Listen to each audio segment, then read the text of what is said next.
Hey, good morning. Welcome to Shiloh Christian Church. Thank you for joining us here this morning. If you are visiting, if you have found our YouTube page, our website somehow, maybe you are looking through churches, you're looking for something to watch or listen to on your walk this morning, or while you sit at home in Colorado's stormy weather, whatever it might be, we are thankful that you are here. Shiloh is a church of home churches in northern Colorado focused on two things, Jesus and community. We want to bring people to Jesus. We want people to encounter Jesus. We want people to hear the words of Jesus. We want people to hear the gospel of Jesus, and we want them to be able to do that in community with other people. We would love to have you not just join us here on Sunday mornings on YouTube, but also to join us in one of our home churches within this community. If you want more information on that, you can check out our website, shilohchristianchurch.org, and we hope to see you one of these Sundays very soon. Thanks for being here this morning. Hey, good morning, everybody. Thank you for coming together as the church this morning. Thank you for gathering as the church this morning. Thank you for being a part of something incredible as we join with millions of people all over the world this morning who gather to celebrate, we gather to worship, we gather to come together in fellowship with each other. We are part of something that time and circumstance cannot defeat, the greatest gathering of people ever, the church. So thank you for being a part of that this morning. Today we are very fortunate, very blessed to listen to a couple of men who have been a part of a ministry that Shiloh has been a part of for nearly 10 years now. If you've been with us for the last couple of weeks, then you know that we are spending the month of April looking at the ministries that are a part of Shiloh, the ministries that we financially support as a church. 2 weeks ago, we got to hear from Colleen and Onesimo about the work at the orphanage in Mexico. Last week, we got to hear from Charles in Kenya, which was a phenomenal message that we were so blessed by. And today we get to hear from Jon and Tim. And as you will hear in just a minute, Jon and Tim have been involved with New Horizons from the very beginning. This is Jon's brainchild. Jon shared in this message about an experience that kind of brought him to creating New Horizons House. And it's a hard message to listen to. The message today is going to bother some of you. It was difficult to listen to, much more difficult than I expected it to be. But it also reminded me of the importance of what we do as a church and what we are a part of. As I mentioned last week, so many of us, we give to the church and we know that the money is being used, but we don't always get to see, we don't always get to hear the stories. We don't always get to see that fruit. And this month has certainly changed that. The last 2 weeks have changed that, and today will be no different. For all of you who are a part of the church, every time that you come, every time that you show up on Sundays, we take account and we give money based on our attendance to New Horizons House. We've done this for years and years and years. When New Horizons House was trying to get off the ground, Jon had come and said, hey, we're trying to get some seed money together to start this. We need to raise, I don't remember all the numbers, it was like $10,000. And so we brought the need to the church, to Shiloh. And in one night, we raised like $18,000 or something like that, something ridiculous. Blew it out of the water, came up with the seed money. And so we have been, as a church, involved with New Horizons House since before a shovel was put into a ground, since before a girl was rescued from being trafficked. Shiloh has shared a heartbeat with New Horizons for 10 years now. A couple of weeks ago, it's about a week and a half ago, a group of us got to go to a fundraiser in Denver for New Horizons, and the speaker that they had, she talked about her work in fighting trafficking, and she said one of the things that's so difficult about sex trafficking is that it's hard to talk about because nobody wants to hear about it. It bursts our bubble that we live in. It disturbs everything inside of us. It's troubling, it's horrific, it's tragic, it's full of trauma. It doesn't make sense. It breaks things that we have tried to build to protect ourselves, and it disrupts so much. And because of that, talking about sex trafficking, trying to raise money for sex trafficking is so difficult because nobody wants to hear about it. For us as a church, it is a blessing to know that we have been a part of this from the beginning. The money that we give to Shiloh is a part of this ministry. It has been involved in the stories. It has been involved in girls being rescued that we will never meet, girls we will never know. But it's our story. There's a video that has been put together that we will share with you after Jon speaks. And for all of you watching, I want you to know, much like last week and the week before and next week, that these stories are our stories as a church. We don't have a building. We don't have some big project, but we have ministries. We have lives. We have orphans. We have girls being trafficked. We have a need. We have a cause. We have a vision. We have a purpose as a church that we share together as a church. So while the message this morning I know is going to hurt some of you, it'll move some of you, it's not a bad thing. And it will remind you of the importance of what we are doing right now at Shiloh Christian Church as we build faith, as we restore hope, and as we show love to the world around us. Hey there, Shiloh. Thanks for inviting us up to give you an update of how your ministry dollars are being spent at New Horizons to advance the kingdom. You guys have been one of our longest term partners, and we sure appreciate what you guys have been doing with us over the years. So one of the things I wanted to do today was to just kind of give you the update. New Horizons just celebrated our 10th year as an organization and our 6th year of having girls. And so I just wanted to be able to share with you a little bit about the journey, how we got started for those of you that don't know, and then give you an update of where things are today and where we're headed. So back about 10 years ago, I was working as the chief operating officer for a nonprofit that was putting clean water systems in around the world. And in that role, I attended a nonprofit fair down in Denver. And I met a guy who had told me that he was involved with an organization that was helping to rescue girls from human trafficking. And I didn't even know that was a thing at the time. I'm like, really?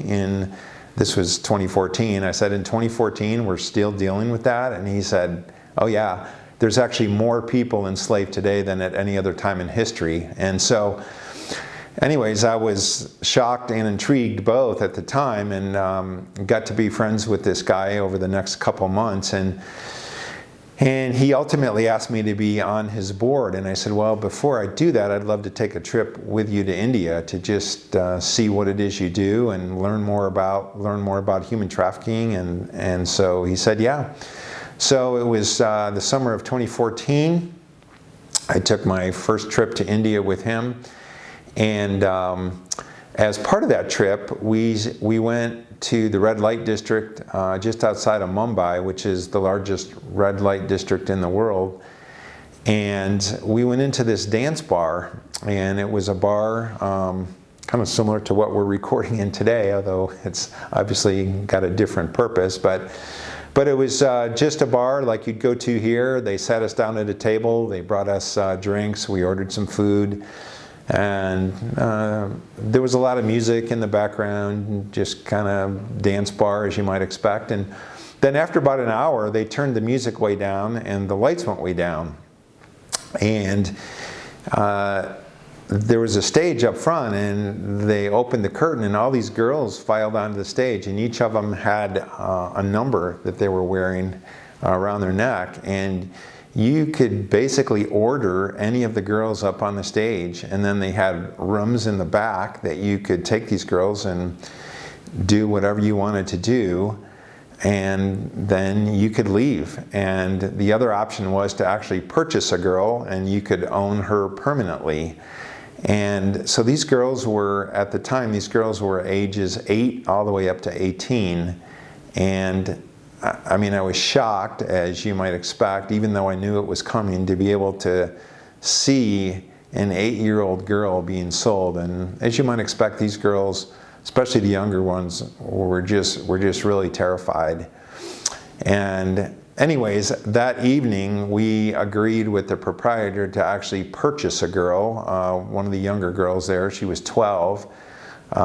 She was a virgin, and so they could get a lot of money for her. So we agreed to meet the trafficker the next day at a local McDonald's restaurant. It was fairly close to the bar there, so we met him the next evening at a local McDonald's restaurant. He brought the girl, and we chit-chatted for a few minutes, and then as soon as the money changed hands, then the police came in and arrested the trafficker. And so this girl ended up not being sold for sex, but most of the other girls we had seen the previous evening didn't have that benefit. They weren't so lucky. And so anyways, that was a really formative experience for me. And I had taken my daughter to India actually when she was 12, several years earlier.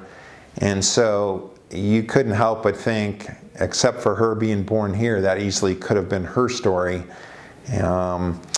So when I got back to Colorado, I decided at that time not to be part of his organization, primarily because there was no plan for these girls after they were rescued. Most of them would end up right back on the streets within a matter of weeks because they just had no other skill set, no other options for their lives. And so I decided, though, at that point to found an organization which was New Horizons House, and that was designed to be a place where these girls could come after rescue, where they could live in safety, where they could be loved, where they could develop the skills necessary to go on and live full, independent, fulfilling lives. And so over the next several years, from basically 2014 to 2016, ended up raising the funds, forming a board, and we ended up purchasing about 3 acres of land on the southeast coast of India in the state of Andhra Pradesh. And at that point, we then had a capital campaign to raise the funds, and we built 2 beautiful buildings.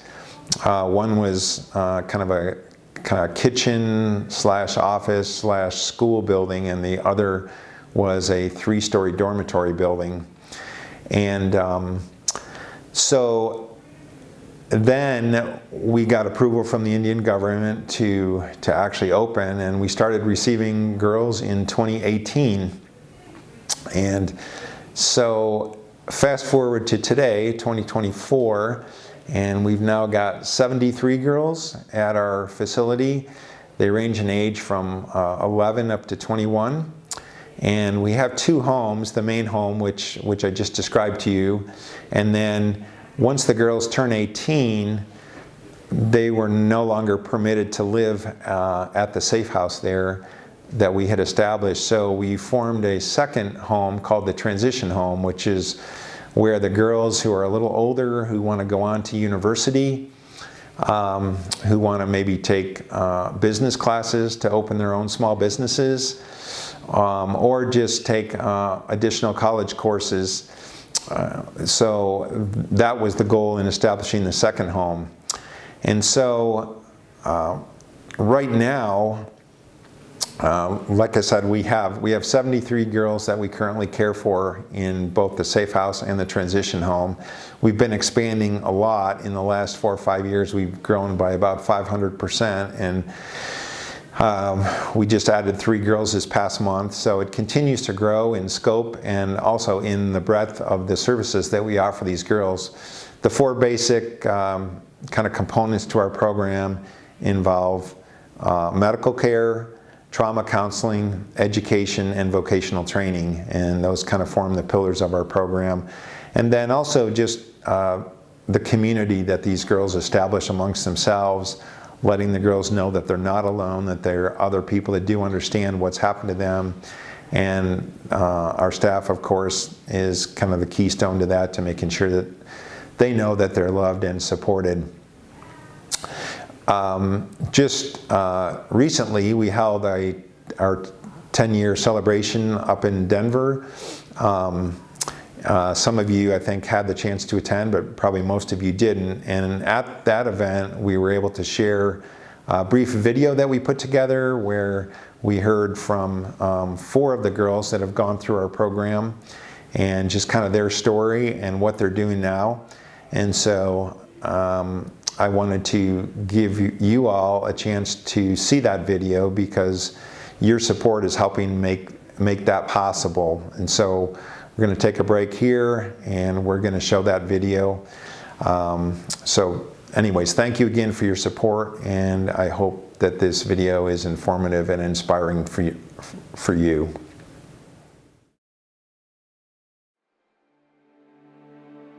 అని చెప్పి బాధపడేదాన్ని. మెచ్చని దగ్గర నుంచి నన్ను హెచ్చరి చేపించడం చేశారు. నన్ను అటు ఇటు ఆ ఊళ్ళు ఈ ఊళ్ళు తిప్పించిన డబ్బు బాగా తినేసింది. నాకు బాగాలేదన్నా కూడా కష్టంగా చేపించేది. చెల్లెలో ఒక ఇంటికి తీసుకెళ్ళిపోయి నన్ను పడేసింది ఆ రూమ్లో. వాళ్ళు 10 మంది వరకు ఉన్నారు. నన్ను దారుణంగా. India, in a number of cases, has been listed as the epicenter of human trafficking, the most dangerous place in the world to be a woman. గోడలకు గుద్దేసేవాడు, తలుపులు గుద్దేసేవారు, మంచానికి గుద్దేసేవారు. మా నాన్న కూడా ఉండే నా ఒంటి మీద ఘాట్లు. A little over a decade ago is when I was first introduced to the problem of human trafficking, and at the time I didn't really understand how big a problem it was and how pervasive it was. Young girls get kidnapped and you just don't even understand the fright and danger and trauma that's gonna change their lives.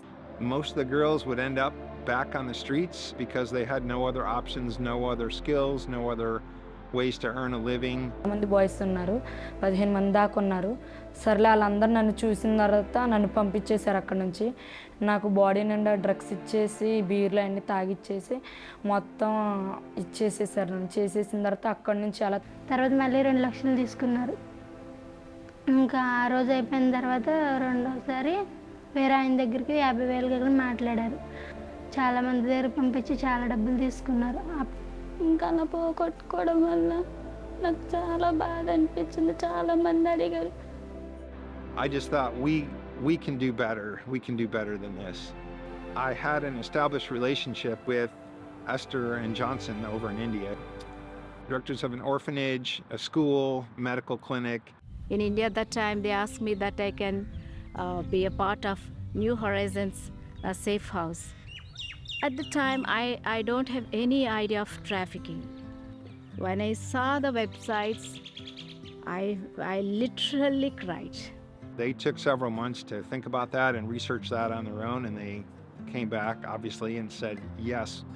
I could see the passion between Johnson and Esther, and I just knew that this was really truly something for the long term. We raised the funds, purchased the property, and then we started a capital campaign to construct a beautiful dormitory building and then an admin/school/office building. So then, in 2018, we started our New Horizons safe house in Bodu. It's not just a house, but it really is a home. They're surrounded by gardens. There's a mangrove grove there. It's just a place that it just is peaceful, serene, and it really lends itself to holistic restoration.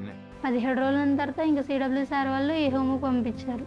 ఈ హోమ్కి పంపించిన తర్వాత చాలా హ్యాపీగా ఉన్నాను అమ్మ. ఇక్కడ తీసుకొచ్చిన తర్వాత ఇక్కడ ఇన్ని ఫెసిలిటీ చూసిన తర్వాత నా హ్యాపీ చాలా వచ్చింది. నేను ఇప్పుడు చాలా హ్యాపీగా ఉన్నాను. ఇక్కడ అందరూ ఇష్టం నాకు, ఈ పిల్లలు ఇష్టం, ఈ హోమ్ ఇష్టం, అందరూ ఇష్టం. ఇక్కడికి వచ్చాక నేను ఏదైతే కోరుకున్నానో అది నాకు దక్కింది. ఇక్కడ రూమ్స్ బాగున్నాయి, హోమ్ చాలా నచ్చింది, గ్రౌండ్ ఉంది, పెద్ద గ్రౌండ్ ఉంది ఆడుకోవడానికి. అమ్మ ప్రేమ, నాన్న ప్రేమ అందరు ఇక్కడ, అందరు కుటుంబం అంతా ఇక్కడే ఉన్నారని అనుకుంటున్నాను నేను. ఇంతమంది అక్కలు, ఇంతమంది ఫ్రెండ్స్, ఇంతమంది చెల్లెలు. ఇలాంటి లైఫ్ నాకు దొరుకుతుందని నేను అనుకోలేదు. సో ఇక్కడికి వచ్చిన తర్వాత నాకు చాలా ఆనందంగా ఉంది. కోసం నేను చూస్తున్నాను, నా లైఫ్ కోసం నేను చూస్తున్నాను. నేను మళ్ళీ నా లైఫ్, నేను పోగొట్టుకున్న లైఫ్ నాకు దొరికింది. నేను చాలా నరకం చూసానేమో బయట. చాలా హ్యాపీగా ఫీల్ అవుతున్నాను నేను ఇక్కడికి వచ్చినాక. చాలా నేను బాగా మారాను. మా అమ్మ, The transformation in their faces is visible. Just a change in their countenance, a change that reflects hope, joy that just wasn't there when they first arrived. డల్గా ఉన్నప్పుడు నాకు ఎంకరేజ్ చేసి, ఇలా ఉండాలి, లైఫ్లో ఎలా ఉండాలి, నువ్వు గతాన్ని గుర్తెచ్చుకోకూడదు, నీ లైఫ్లో నువ్వు ముందడుగు వేసుకోవాలి అని చెప్పేసి అన్న తర్వాత ఎక్కడి నుంచి బయటకు వెళ్ళిపోయేటప్పుడు నేను ఒక గోలుతో వెళ్తాను. We've seen hundreds of girls go through our program, either the Safe House and or the Transition House. These young women grow and flourish and have marriages, children, businesses, go to university, become doctors. There's no limits to their dreams now. ఇక్కడ marriage చేసుకున్నాను. అక్కడి నుంచి వచ్చిన తర్వాత పెద్ద machines ఇచ్చారు, బాగా run అవుతుంది నా బిజినెస్. నా లైఫ్ ఇకపై నుంచి ఇంకా బాగుండొచ్చు అని నా ఎక్స్పెక్ట్. అమ్మ వాళ్ళు మిషన్ ఇచ్చారు, వాళ్ళకి నేను కూడా హెల్ప్ చేస్తున్నాను. మ్యారేజ్ అయింది, నాకు ఒక బాబు. నాకు ఇలాగే ఇంకా ఆశ ఉంది చేసుకోవాలని, వ్యాపారం ఇలాగే కంటిన్యూ చేయాలని చాలా ఆశ ఉంది. నర్సింగ్ నుంచి నేర్చుకున్నాను, అలాగే కంప్యూటర్ బేసిక్స్ కూడా నేర్చుకున్నా. ఇట్లా ఈ మిషన్స్ ఇచ్చినందుకు థ్యాంక్ యూ. అమ్మ వాళ్ళకి, అక్క వాళ్ళు నన్ను బాగా చూసుకున్నందుకు. ఇప్పటికి ఉపయోగపడుతుంది ఈ మిషన్స్, నాకు నా ఫ్యామిలీకి ఉపయోగపడుతుంది. నా ఫ్యూచర్ కూడా బాగుంటుంది. ప్రజెంట్ నేను విజయవాడలో ఫ్యాషన్ ఫ్యాక్టరీలో వర్క్ చేస్తున్నాను as a sales executive plus cashier. చాలా హెల్ప్ఫుల్ అవుతుంది. It's just a beautiful picture of how it evolves when you serve the human heart. We can't do everything to solve the problem, but we can do something. And we're going to see not only a change in individual girls, but in the attitude towards women, the attitude towards girls. We could spread that holistic model, actually creating a model that works for safe houses around the world. లైఫ్లో ఎవరికి అదృష్టం దొరకదేమో, నాకు దొరికింది. నేను చాలా వరకు చాలా బాగుంది ఇక్కడ, సంతోషంగా ఉంటున్నా. థ్యాంక్స్ అన్న, సార్ వాళ్ళకి, మీకు కూడా మమ్మల్ని చక్కగా తీసుకుంటున్నందుకు. Thank you to NHH. నా లైఫ్ ఇప్పుడు చాలా బాగుంది. చాలా థ్యాంక్స్. న్యూ హారిజన్ సేవ్ హౌస్కి రుణపడి ఉంటాను.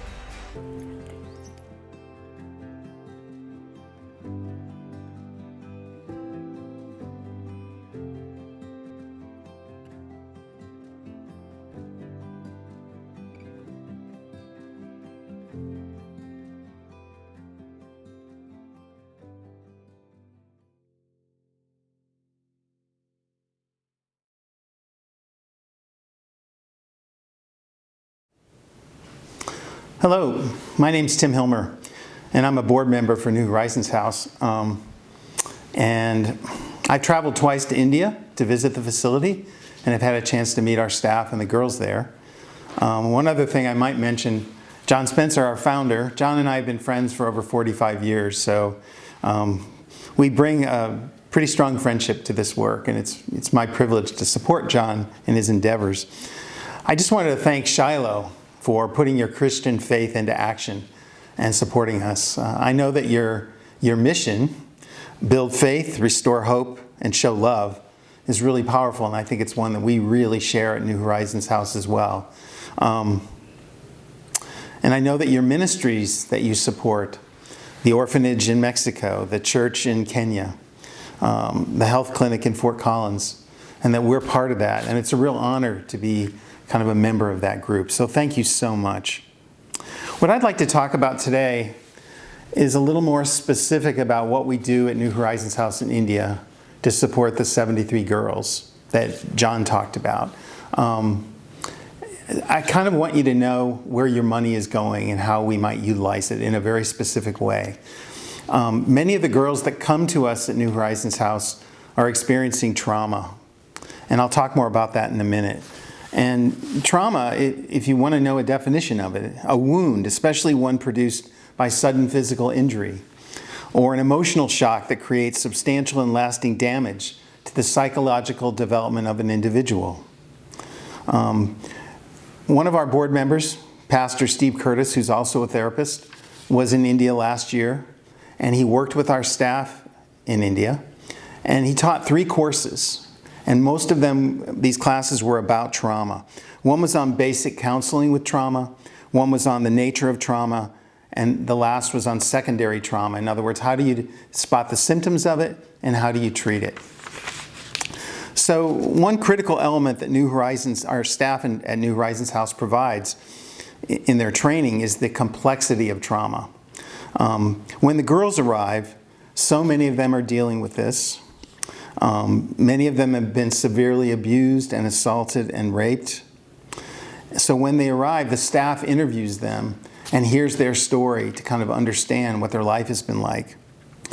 And many of the girls talk about having been trafficked or sold even by members of their own family, which you can just imagine how horrible that must be. Many were seduced and betrayed by people they thought they could trust. Many arrive at the safe house in a state of deep shock and fear, unable to trust others, and in some cases to see any purpose in their lives. And the staff of New Horizons House, our house mothers, our teachers, our counselors, our nurses, understand trauma and its devastating effects. So they surround a new girl with love, comfort, and patience, as well as an understanding of what they're going through. And a counselor, for example, might even use something very complex like a type of treatment called EMDR, which stands for Eye Movement Desensitization and Reprocessing Therapy, to treat the trauma or the PTSD that the girl is dealing with. And this process involves performing specific eye movements that are guided by a counselor to focus on traumatic or emotionally charged memories and to reprocess them. Not to kind of trigger again, but to reprocess them in a safe and healthy environment. And this is a critical part of this young girl's healing.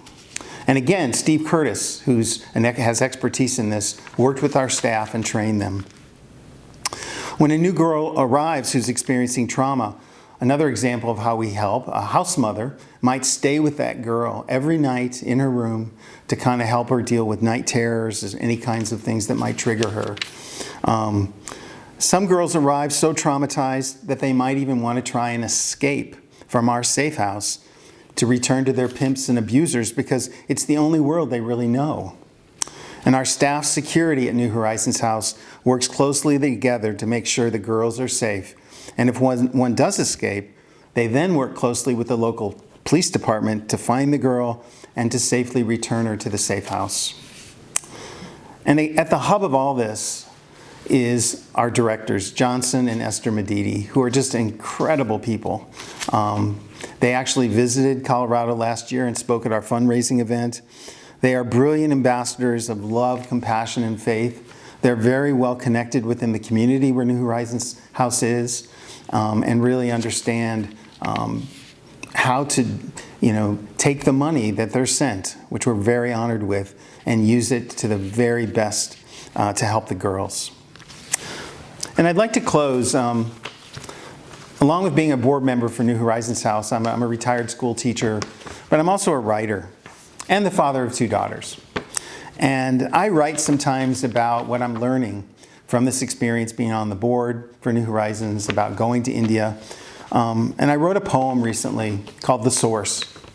And it's dedicated to the sisters of New Horizons House in India, the 73 sisters that are over there.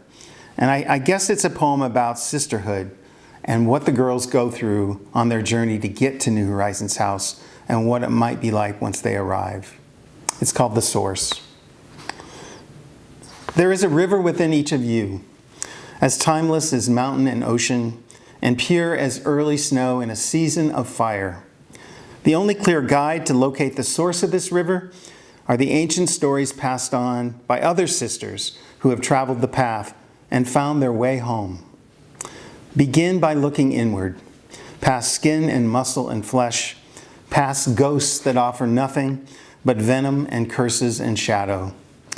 Walk on with your sister and remember when you first stepped into sunlight and smiled at its bright arc, when you first touched water and felt it ripple across your fingertips, when you first smelled rain and then waited for its grand arrival, when you first tasted mango and closed your eyes to savor the enduring sweetness, when you first embraced another and felt that warmth returned, when you first silently prayed for answers to the mystery of tears. Now clasp your sister's hand and pull close as you follow the path of those who came before you and resisted the fate of a windowless cell, who fought against the forced entry, the savage intrusion, then refused to obey the rules of the night. Look for your sister's footprints in the soil, a thread of cloth lingering on a branch, the faint scent of incense and sweat followed by the distant glow of a lamp beyond the acacia branches. Then trace the curve of trail and road to the source of that river, the Lord of Light, where you forgive and find shelter, no matter the storm, no matter the crossing, no matter the divide. Stay close to that river within each of you and climb to where your sisters wait in a circle of welcome. Thank you, Shiloh, for your support. We deeply appreciate it. Good morning, Shiloh. We spent some time talking about what is a pretty dark and difficult subject today.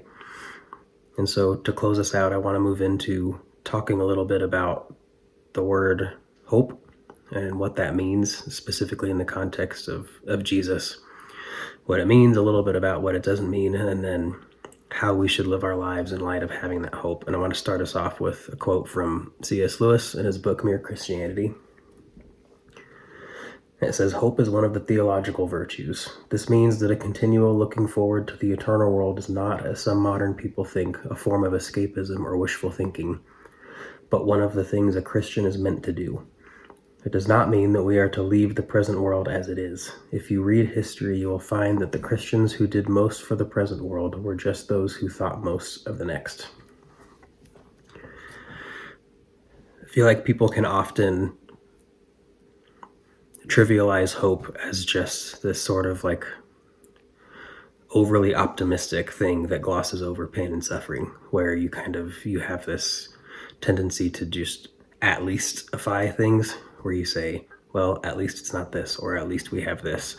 And I think sometimes as Christians, we can tend to drift towards that direction when we think about Jesus and what he did for us and the future that he's going to be bringing to the world, as we can say, yes, these are all horrible things that are happening, but at least we have Jesus, and at least we have this future to look forward to.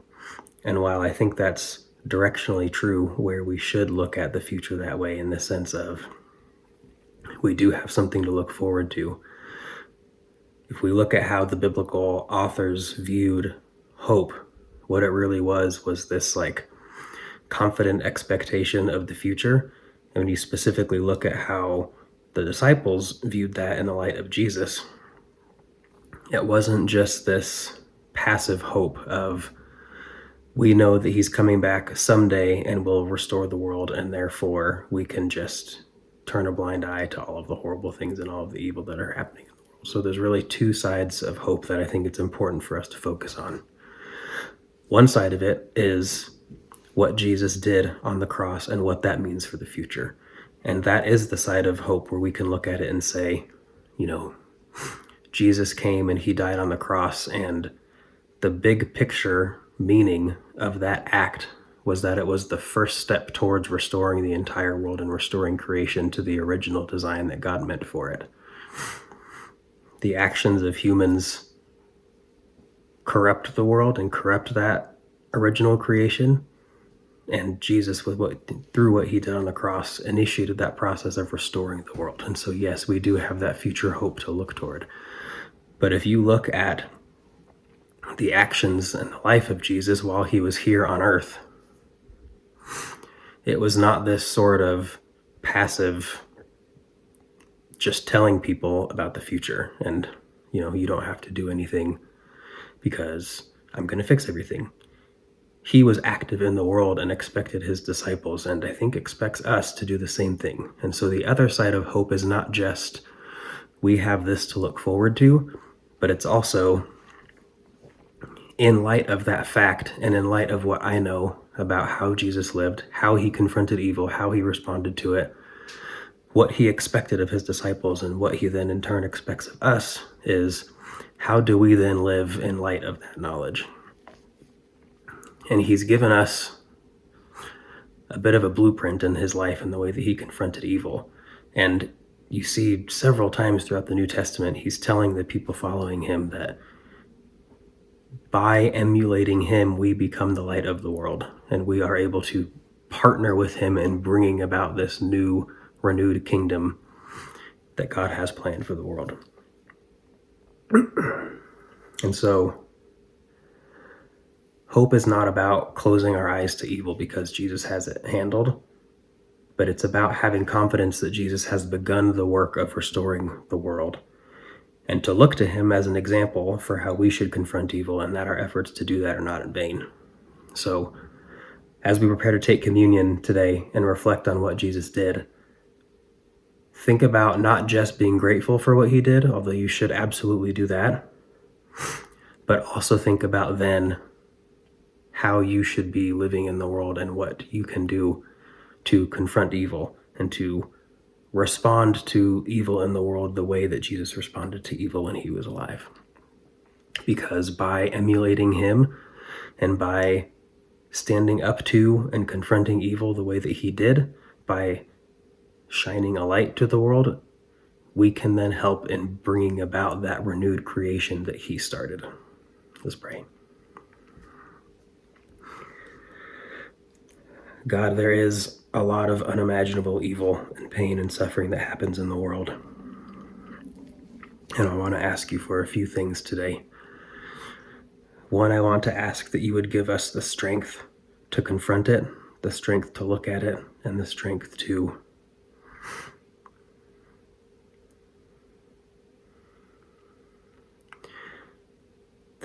deal with it and confront it in the way that you would want us to, and to use the example that you gave us when you were here on earth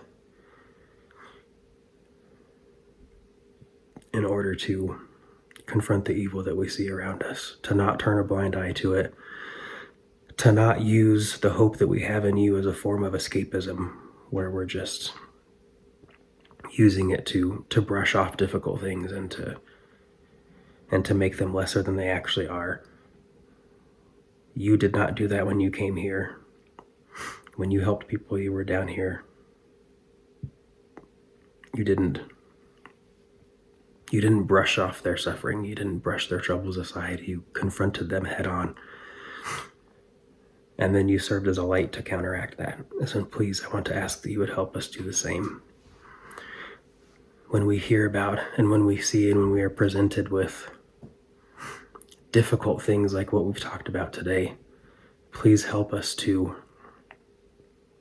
confront it, but confront it in the way that you want us to. Confront it not just using the methods that you've taught us to use by serving as a light in the world, but also to do it in light of the fact that you are coming back to restore all of creation someday, and to help us patiently wait for that moment, not in a passive sense, but in a sense that we would be going out into the world and doing the things that you want us to do in order to partner with you in bringing that new reality to earth. Amen.